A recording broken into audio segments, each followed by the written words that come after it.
Howdy guys, Kirk and Jay here with Kirk Giordano Plastering. Hey, let me show you guys something. Can you see the grit on this wall here? It is very heavy.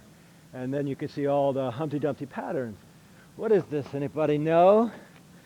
It is what we call a text coat.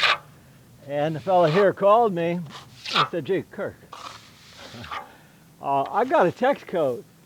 I just had a fella come by and he said he could match the stucco, but then I'd have to get a text coat over it.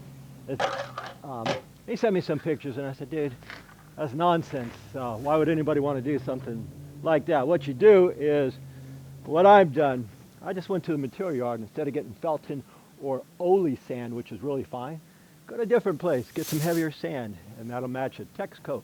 I'll show you how we do that too while I'm here. We got about 15 windows we're doing on this house. Let's see, and we're just putting this stuff on. You see, that's kind of loose, but that's about right, guys, because right now we're on the southwest side. Southwest side gets beat up. The sun bakes this wall house, about 80 years old. Parapets, no protection. Water goes in. You can see the results of water going in, and somebody said, well, gee whiz, how about we take a text coat, which is 50 times thicker than paint, and we'll seal the house. That's fine and dandy some places. Some places don't work very well, especially if you don't clean the walls really well. Pressure wash 3,000 psi, then put your bonding agent, and then shoot the text, it'll last. Well, what I'm doing here is, enough of that text coat lessons, is we're matching the text coat. I'll show you over here, guys. You take a green sponge float, and again, the mud doesn't have to be hard. If it turns white, you're going to have a hard time. Right now, I'm at a stage where this mud is just about right. And how many coats do we have on here? 2 and 3. The fellas who did the work here, they were pretty good. They do have some of this stucco about 2 and 3 inches deep in different areas. But here's what you do, guys. You determine when this stucco is ready. And you can do that by feeling it. If it turns white, then you lost it, guys. That kind of stuff just takes a little bit of practice. So you don't want it to turn white or light gray, because that just means you're not going to be able to use skill. You're going to have to use muscle then. And you got to save that muscle. And what we want to do is bring the sand out and into this. You got to clean a float often. Just a green sponge float. Sponge, just like your kitchen sponge. It holds water. What we'll do, like say here, is to get it a little tighter, to blend this in, I put weldcrete here. It's a bonding agent. And we just pull it out, pull it out, pull it out, and into the existing finish. And that'll get you about as close as you can with a text coat. Nothing to it. Hardest part of this is to look at it and put some divots in it, because I'm used to doing a wall and a lot nicer than their finish. So you use a heel and your toe and put some divots in it. Make it a little ugly if you're going to match the finish that it was on. Here's another tip, guys. Do your perimeters first. Okay, this is a perimeter. I'm using about 25 pounds of pressure. I'm pushing it in, and I'm using the whole float.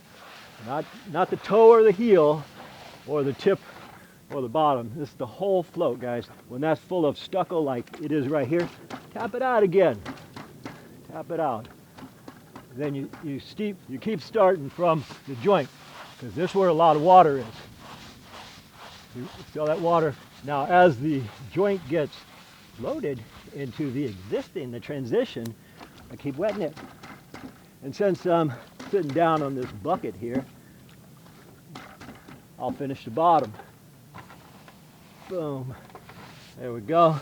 Finish the bottom, finish the top. And you want to pull a lot of sand out to match a text coat. What happens if I use just a little bit of water? Say like this is almost dry. I'll show you guys. If it's almost dry, you can't hardly pull anything out. It's just a fine, fine, fine grit. So we want to be able to pull out more grit or sand. So we dump this in here and a lot has to do with the sun and where it's at and how hot it is and things of that nature.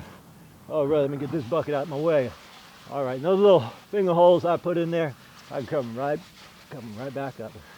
Load them right back in.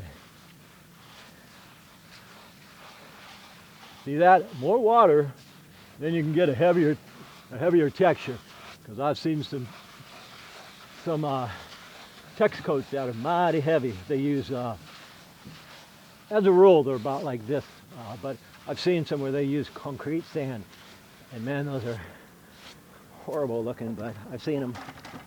Anyway, guys, I'm going to show you a little bit more, clean up my own work. All right, we're getting all the sand off of this. All right, then we take the clean water, clean the tape. Why do we need to clean the tape? We don't, but when I pull this tape when I'm done, if it has cement all over it, all that cement is going to pop in my face. And I don't want that.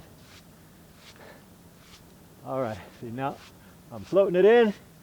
I'm going to leave it at that, guys, because up there is kind of high for me, so I'm going to do something different. And if you guys say, hey, Kirk stood on a bucket, I'm going to stand on a bucket like Kirk, and you fall, then you'll be calling me saying, hey, I saw you stand on a bucket, and you made it look like magic. Anyway, that's how you match a tex coat, guys. And if you see an imperfection that you don't like, just go back over it, a little bit of extra water. Anyway, guys, my name is Kirk. Jason on the camera. Actually, Jay spread most of these, but for the sake of this video, he's got to do the camera. As usual, we thank you for watching, and we'll see you guys on the next one. By the way, folks, my dad and I are now members of Amazon affiliates, so if you're looking to buy any of the plastering or construction tools you've seen in our videos, and you want to support us in the process, you can check the links below our video, or you can go to our website and get them there. If you have any other questions for tools we don't have linked, email us direct, and we'll respond to you then. Once again, folks, we thank you for watching, and I really enjoy all your comments. If you guys like this video, please click the like button down below, and also if you enjoy what we do, subscribe to our channel so we can keep making these videos for you. My name is Kirk. And Jay.